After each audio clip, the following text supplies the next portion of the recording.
వినాయక చతుర్థి నాడు గరికతో పూజ చేస్తే సర్వ శుభములు చేకూరుతాయి.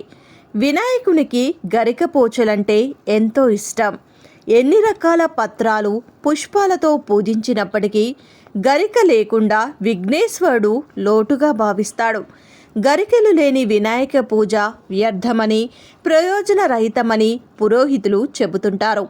పురాణాల ఆధారంగా అసలు వినాయకునికి గరికంటే ఎందుకు ఇష్టమో ఇప్పుడు తెలుసుకుందాం. పూర్వంలో అనరాసురుడు అనే రాక్షసుడు నిప్పుని పుట్టించి లోకాన్నంతా దహించసాగాడట. అయితే దేవతలంతా వినాయకుడి దగ్గరికి వచ్చి తమను రాక్షసుడు వేడిని పుట్టించి ఇబ్బందుల పాలు చేస్తున్నాడని, తమకు వేడిని పుట్టిస్తున్నాడని, తమను ఎలాగైనా కాపాడాలని వినాయకుణ్ణి వేడుకున్నారట. వినాయకుడు తమ శరీరాన్ని పెంచేసి ఆ రాక్షసుణ్ణి మింగేశాడు. అందుకు వెంటనే వినాయకుని నిండి వేడి మొదలైంది. అందుకు చంద్రుడు వచ్చి మంటలను తగ్గిస్తానంటూ వినాయకుని తలపై నిలబడ్డాడు. అయినా కూడా తగ్గలేదు. విష్ణుమూర్తి తన కమలాన్నిచ్చాడు. పరమశివుడు పాముని గణేశుని పొట్ట చుట్టూ కట్టాడు. అయినా వేడి తగ్గలేదు. చివరికి కొంతమంది ఋషులు వచ్చి 21 గరిక పోచలతో వేడి తగ్గుతుందని చెప్పడంతో ఆ గరికను గణేశుని తలపై ఉంచారు. అంతే, వెంటనే వినాయకునికి వేడి తగ్గిపోయింది. అప్పుడు వినాయకుడు అన్నాడు, ఎవరైతే తనను గరికతో పూజిస్తారో వారికి ఎల్లప్పుడూ తన ఆశీర్వాదాలు ఉంటాయని, కష్ట నష్టాలు తీరుస్తానని చెప్పడంతో అప్పటి నుంచి వినాయకుడిని గరికతో పూజిస్తారు. వినాయకుని చతుర్థి పూజంటే ప్రీతి. ఈ తిథి నాడు విఘ్నేశ్వరుడు ఉద్భవించాడు.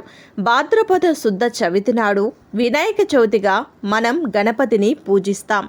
అయితే ప్రతి మాసంలో వచ్చే చవితి గణపతికి ప్రీతికరమే. భాద్రపద శుక్ల చవితి రోజున పార్వతీ పరమేశ్వర్లకు కుమారునిగా వినాయకుడు అవతరించాడు.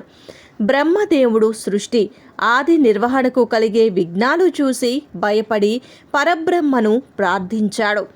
ప్రణవ స్వరూపుడైన ఆ పరమాత్మ విఘ్నాల్ని నశింపచేయడానికి గజవదన రూపంలో సాక్షాత్కరించి తన వక్రతుండ మంత్రాన్ని బ్రహ్మకు ఉపదేశించి విఘ్నాల్ని హరింపచేస్తాడు.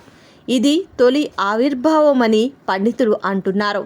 కాగా భయరోగాది కష్టాలు సర్వ దారిద్ర్యాలు తొలగించే విఘ్నేశ్వరునికి ప్రీతికరమైంది చతుర్థి వ్రతం. ముఖ్యంగా కృష్ణపక్షంలో వచ్చే చతుర్థి ముఖ్యమైనది. ప్రతి నెల ఆ చతుర్థికి గణపతిని ఉద్దేశించి ఉపవాసము లేక ఉండ్రాళ్ళు, మోదకాలు వంటివి నివేదిస్తే అనుకున్న కార్యాలు దిగ్విజయంగా పూర్తవుతాయి. చతుర్థి నాడు దూర్వాలు, బిల్వాలతో, పువ్వులతో గణపతిని అర్చించి 21 ఉండ్రాలు నివేదన చేస్తే గ్రహదోషాలు, గృహదోషాలు తొలగిపోతాయని అంటారు. కృష్ణ చతుర్థి వ్రతానికి చంద్రోదయంతో చవితి తిథి ఉండాలి. ఆ రోజున ఉపవాసం చేసి పూజ తర్వాత 21 సార్లు ఓం శ్రీ గణేశాయ నమః అని జపించాలని పురోహితులు చెబుతున్నారు.